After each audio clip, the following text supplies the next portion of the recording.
Hello everyone. आप सभी का स्वागत है भाई आपके अपने ऑनलाइन प्लेटफॉर्म दीप मैथ मस्ती पर। तो हम यहाँ से जो स्टार्ट करने जा रहे हैं वो हमारी सीरीज रहेगी हरियाणा जीके को लेके, जो हरियाणा सीईटी डी ग्रुप और जो सीईटी मेंस का पेपर होगा उसके लिए, जिसमें हम इस पूरी हरियाणा जीके को एमसीक्यू एमसीक्यू प्लस में डिटेल सोल्यूशन के बेस पे पढ़ेंगे भाई। ठीक है ना, यानी कि हरियाणा जीके का जितना भी है पूरा का पूरा निचोड़ हम लोग इसके अंदर पढ़ने वाले हैं। 25 में से 25 की गारंटी हम लोग इस वीडियो के साथ में जो मैं अपनी सीरीज चलेगी इससे देते हैं, जिसका टाइमिंग रहेगा हर रोज़ सुबह 9 बजे। ठीक है, हर रोज़ सुबह 9 बजे जो भी यहाँ पे कंटिन्यू रहेगी आपकी क्लास वो 9 बजे रहेगी। और आप लोगों को एक और सबसे अच्छी बात यहाँ से ये बता दें कि जो हमने सेट किए हैं तैयार, उसमें क्या है 25 क्वेश्चन डिटेल सोल्यूशन प्लस में 100 सेट, यानी कि आप लोगों के पास में 2500 क्वेश्चन जिनका डिटेल सोल्यूशन होगा, प्लस इससे रिलेटेड जितने भी एमसीक्यू आप लोगों के बनेंगे सिर्फ और सिर्फ प्रैक्टिस बेस पे वो डिस्कस होंगे। उसके बाद में इनके 10,000 वन लाइनर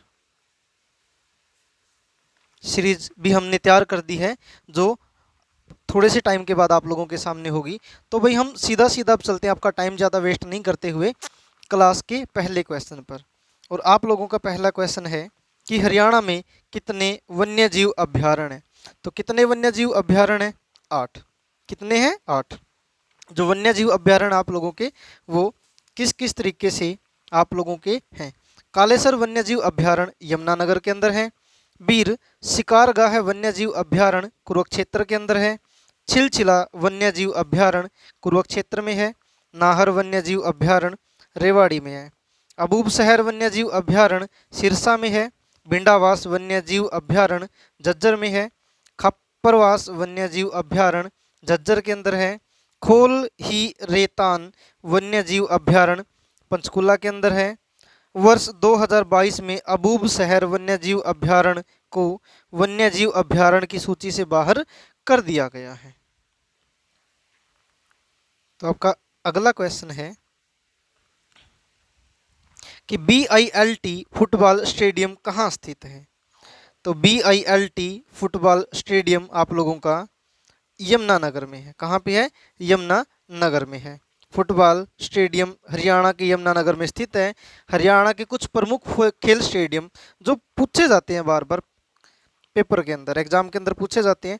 तो आप लोगों का पहला है यहाँ से भीम सिंह स्टेडियम भिवानी के अंदर, Nahar Singh stadium Faridabad, Nehru stadium Gurugram, Mahavir stadium Hisar, Devilal stadium Gurugram, Arjun stadium Jind और शिवाजी स्टेडियम पानीपत में। अगला क्वेश्चन है आप लोगों का कि सन 1809-10 के दौरान समस्त हरियाणा किसके अधिकार में था। तो किसके अधिकार में था भाई? अंग्रेजों के अधिकार में था। अंग्रेजों के अधिकार में था। तो इसके बारे में जो कुछ और बातें हैं वो और हम पढ़ेंगे। 1809-10 के दौरान समस्त हरियाणा अंग्रेजों के अधिकार क्षेत्र में आ गया था। 1809 ईस्वी में अमृतसर की संधि महाराजा रणजीत सिंह एवं अंग्रेजों के बीच हुई। इस संधि के परिणाम स्वरूप सतलुज नदी को ब्रिटिश राज और रणजीत सिंह के बीच सीमा के रूप में तय किया गया, अर्थात सतलज नदी, सतलज के पूर्व का सारा क्षेत्र अंग्रेजों के अधीन आ गया, जिसमें हरियाणा राज्य का क्षेत्र शामिल था। अगला क्वेश्चन है कि हरियाणा में विवाह में पंचायती रुपया किसे दिया जाता है। भाई ये चीज़ अब तो फिलहाल के टाइम पे तो पॉसिबल नहीं है ऐसी चीज़ें, लेकिन उस टाइम पे जो हमारे जैसे दादाजी के टाइम पे या फिर हमारे पिताजी के टाइम पे जब शादियां होती थी तो उस टाइम पे एक रुपया दिया जाता था, जिसको क्या बोला जाता था? पंचायती रुपया। और ये किसको दिया जाता था? ये दिया जाता था गांव के सबसे सम्मानित वृद्ध आदमी को, यानी कि जो सबसे बुजुर्ग आदमी है उसको दिया जाता था। ठीक है भाई, तो आप लोगों का यहाँ से ये इसका सलूशन रहेगा। आगे है कि 1966 में पंजाब पुनर्विभाजन अधिनियम के ने पंजाब को विभाजित किया और क्षेत्र को उस समय की केंद्र शासित प्रदेश डैश को हस्तांतरित किया। यानी कि यहाँ पे जो पंजाब है उसके साथ में जो हरियाणा है और चंडीगढ़ है उसी का एक मिलाप रहता है। यानी कि चंडीगढ़ को 1952 में से वर्ष 1966 तक पंजाब राज्य की राजधानी थी। 1 नवंबर 1966 को जब हरियाणा पंजाब से अलग हुआ, उस टाइम पे जो चंडीगढ़ है उसको हरियाणा की भी राजधानी घोषित किया और उसको एक केंद्र शासित प्रदेश के रूप में जाना गया। साथ ही साथ पंजाब व हरियाणा दोनों की एक राजधानी बना दी, जिसका नाम क्या था? चंडीगढ़। अगला क्वेश्चन है कि प्रसिद्ध कुरुक्षेत्र युद्ध महाभारत डैश के सिंहासन के लिए लड़ा गया था। तो आप लोगों का होगा यहाँ से हस्तिनापुर। क्या होगा? हस्तिनापुर। यानी कि जो कुरुक्षेत्र का महायुद्ध, भारत युद्ध था, जो कुरुक्षेत्र युद्ध था, जो वो हस्तिनापुर की गद्दी के लिए लड़ा गया था। और किस किस के बीच में लड़ा गया था? कौरव और पांडवों के बीच में लड़ा गया था। और जिसमें कौन जीते थे? भाई पांडव जीते थे। हरियाणा प्रतिवर्ष डैश वर्षा प्राप्त करता है, यानी कि कम ही वर्षा प्राप्त करता है। हरियाणा प्रतिवर्ष कम वर्षा प्राप्त करता है। भारत का वर्षा जल संचयन संगठन के अनुसार हरियाणा में वार्षिक वर्षा औसत 617 मिलीमीटर या 61.7 सेंटीमीटर है। हरियाणा के उत्तरी पूर्वी अक्षेत्र में सर्वाधिक तथा हरियाणा के दक्षिणी पश्चिमी अक्षेत्र में सबसे कम वर्षा होती है। आगे है कि किसे हरियाणा का शेक्सपियर और हरियाणा का सूर्य कवि के रूप में जाना जाता है? तो किसको जाना जाता है भाई? दादा लक्ष्मीचंद पंडित जी को। ठीक है। पंडित लक्ष्मीचंद हरियाणवी भाषा के एक प्रसिद्ध कवि और लोक कलाकार थे। हरियाणा रागणी और साहित्य में उनके योगदान के कारण उन्हें हरियाणा का शेक्सपियर और हरियाणा का सूर्य कवि भी कहा जाता है। उनके नाम पर साहित्य के क्षेत्र में कई पुरस्कार प्रदान किए जाते हैं।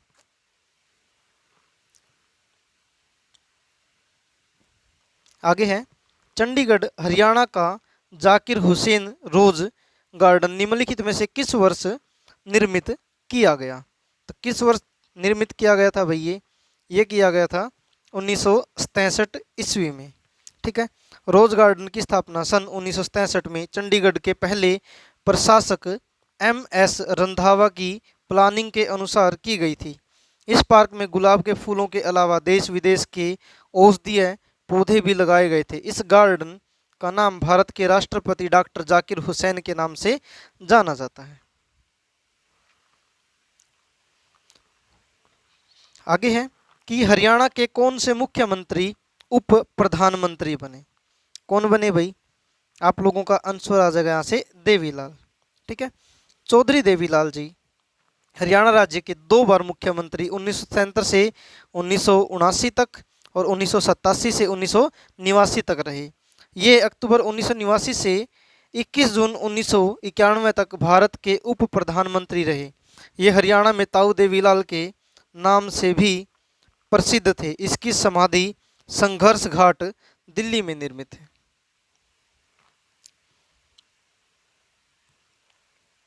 अगला क्वेश्चन है कि हरियाणा में किसानों की शिकायतों का निराकरण किसके द्वारा किया जाएगा? तो किसके द्वारा किया जाएगा भाई? किसान पंचायत के द्वारा। किसके द्वारा? किसान पंचायत के द्वारा। ठीक है। कि हरियाणा के किसानों की खेती से जुड़ी शिकायतों और विवादों का निराकरण किसान पंचायत द्वारा किया जाएगा। किसानों की समस्याओं को दूर करने के लिए किसान पंचायत क्रिया से इसे दूर करने का प्रयास कर रही है।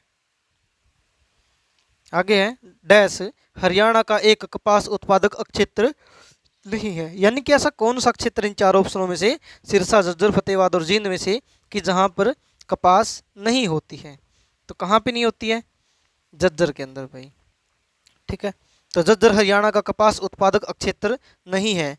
हरियाणा सरकार ने खरीफ 2022 सीजन के लिए कपास का रकबा 3.35 लाख एकड़ से बढ़ाकर 19.25 लाख एकड़ लक्ष्य रखा गया है। हरियाणा में कपास उत्पादक प्रमुख जनपदों में सिरसा, फतेहाबाद, हिसार, भिवानी, जींद, सोनीपत आदि हैं। आगे आपका क्वेश्चन कि सरस्वती वन्यजीव अभ्यारण्य किस जिले में स्थित है? तो किस जिले में स्थित है? कैथल के अंदर। कहाँ पे है भाई? कैथल के अंदर। तो इसके बारे में कुछ बातें हैं कि सरस्वती वन्यजीव अभ्यारण्य, जिसे सियोंसर वन्य वन के नाम से भी जाना जाता है, यह हरियाणा राज्य के कैथल जिले में स्थित है। यह हरियाणा राज्य का तीसरा सबसे बड़ा वन्यजीव अभ्यारण्य है। राज्य का सबसे बड़ा वन्यजीव अभ्यारण्य कालेसर वन्यजीव अभ्यारण्य है। हरियाणा का एकमात्र कार्यक्रम निर्माण केंद्र दूरदर्शन केंद्र किस स्थान पर स्थित है? तो किस स्थान पर स्थित है भाई? ये हिसार के अंदर है जो दूरदर्शन केंद्र है। ठीक है, हिसार के अंदर है। हरियाणा सरकार के स्वामित्व वाला एकमात्र दूरदर्शन केंद्र हरियाणा के हिसार में स्थित है। इसका उद्घाटन 2022 में किया गया था। हरियाणा सरकार ने वर्ष 2015 में यह घोषित किया कि डैश को स्मार्ट सिटी के रूप में विकसित करेंगे। किसको भाई? गुड़गांव को। गुड़गांव को स्मार्ट सिटी के नाम से जाना जाता है। हरियाणा सरकार ने वर्ष 2015 में गुड़गांव को स्मार्ट सिटी के रूप में विकसित करने की घोषणा की। हरियाणा सरकार द्वारा फरीदाबाद, गुड़गांव, सोनी, पानीपत, अंबाला में से 2 शहर स्मार्ट सिटी मिशन के लिए चयन किए थे। भारत सरकार द्वारा शुरू 100 स्मार्ट सिटी मिशन हेतु हरियाणा से 2 शहरों का चयन करने का निर्माण लिया था। आगे है, हरियाणा राज्य में जिलों की संख्या कितनी है? तो हरियाणा में कितने जिले हैं भाई? 22 जिले हैं।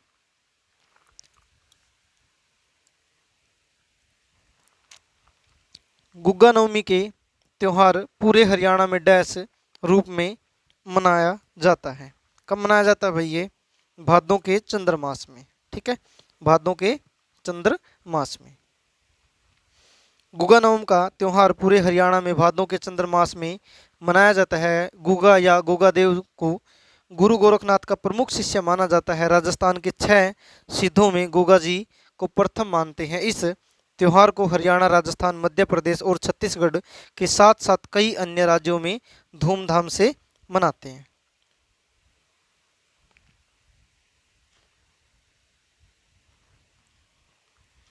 हरियाणा में से कौन हरियाणा के मुख्यमंत्री नहीं थे? तो कौन नहीं थे भाई? सर छोटू राम। ठीक है, सर छोटू राम हरियाणा के मुख्यमंत्री नहीं बल्कि एक स्वतंत्रता संग्राम सेनानी थे। 1 नवंबर 1966 को हरियाणा राज्य के गठन के पश्चात इसके प्रथम मुख्यमंत्री श्री भगवत दयाल शर्मा जी थे। वर्तमान में मनोहर लाल खट्टर हरियाणा राज्य के मुख्यमंत्री हैं। नहीं भाई, ये मनोहर लाल खट्टर जो हैं, ये जिस टाइम पे हमारा क्वेश्चन पूछा गया था 2015 के अंदर तब थे। अब हरियाणा के जो मुख्यमंत्री है वो कौन है? नायब सिंह सैनी जी।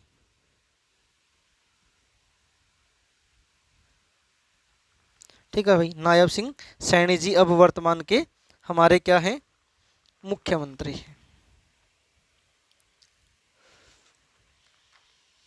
हरियाणा में वर्तमान में कौन सी राजनीतिक पार्टी सत्ता में है? तो आपको बताना है किस टाइम की बात है ये, जिस टाइम पे क्वेश्चन पूछा गया था 2016 के अंदर। ठीक है, उस टाइम का हमें क्वेश्चन बताना है। उस टाइम पे कौन थी? भारतीय जनता पार्टी। और अब वर्तमान यानी कि 2025 इसके दौरान भी सत्ता में कौन सी पार्टी है? बीजेपी। ठीक है भाई, कौन है? बीजेपी है।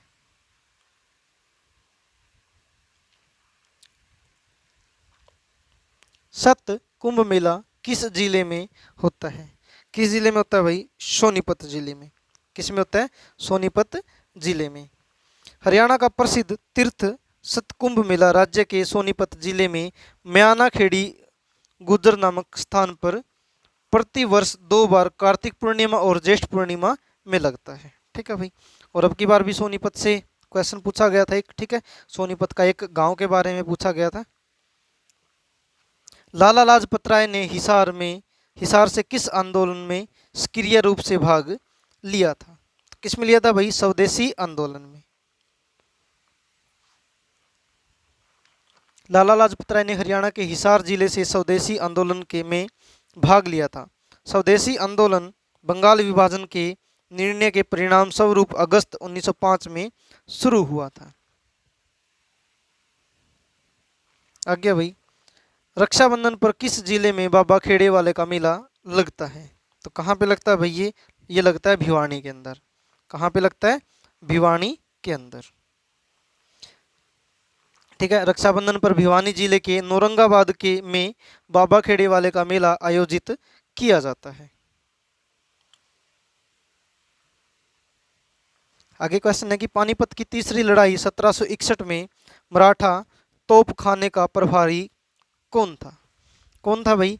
इब्राहिम खान गारदी। इब्राहिम खान गारदी। यानी कि पानीपत की तीसरी लड़ाई में इब्राहिम खान गारदी के ने तोपखाने का नेतृत्व किया था। आगे भाई, हरियाणा में 2011 जनगणना के अनुसार जनसंख्या का कितना प्रतिशत ग्राम्य क्षेत्र को में निवासरत है? यानी कि आपको बताना कि गांव के अंदर जो निवास करता है। ठीक है भाई, तो इसका आंसर क्या हो जाएगा? 65.12, यानी आ जाएगा 65.12% जो एरिया वो गांव के अंदर रहता है। ठीक है, इसके बारे में कुछ और डिटेल में पढ़ते हैं कि जनगणना 2011 के अनुसार हरियाणा की जनसंख्या निम्नवत है। कुल जनसंख्या 253,51,462, ग्रामीण जनसंख्या 1,65,09,359 यानी कि 65.12, शहरी जनसंख्या 88,42,103 यानी कि 34.88%। इस प्रकार राज्य की 65.12% आबादी गांवों में निवास करती है।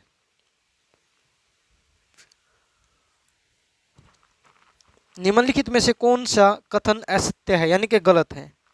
कि हरियाणा पंचायती राज अधिनियम वर्ष 1994 में पारित हुआ था। दूसरा है, इसे द्विस्तरीय पंचायती राज प्रणाली अपनाई गई।